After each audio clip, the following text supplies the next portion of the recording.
মোবাইলের স্ক্রিনের দিকে কখনো এক দৃষ্টিতে তাকিয়ে থেকেছেন? একজনকে অনলাইন দেখে তার মেসেজ আসার অপেক্ষায়?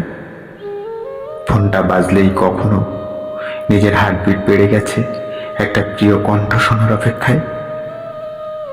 কারোর আসার প্রতীক্ষায় দরজায় বেল বাজার আগেই ঘর থেকে দরজা পর্যন্ত অকারণ হেঁটেছেন কখনো? হ্যাঁ, এগুলোই অপেক্ষা।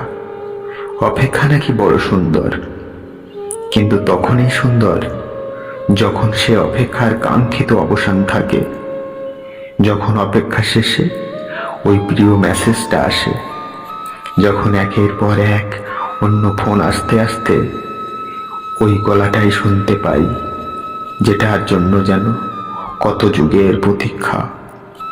যখন দরজা খুলে প্রিয় হাসি মুখটা দেখে চোখে বিদ্যুৎ খেলে যায়, তার ঠোঁটে ফোটে হাসি। কিন্তু কিছু অপেক্ষা থাকে, যে অপেক্ষা এক জন্মেও শেষ হয় না, তবু অপেক্ষা থেকে যায় শেষ দিন পর্যন্ত। অপেক্ষারা বাঁচে তাদের শেষ হওয়ার আশা নিয়ে, অথচ ওই অপেক্ষা নিয়ে কত মানুষ শেষ হয়, তবু এক জীবনে তাদের অপেক্ষা শেষ হয় না, অপেক্ষা শেষ হয় না।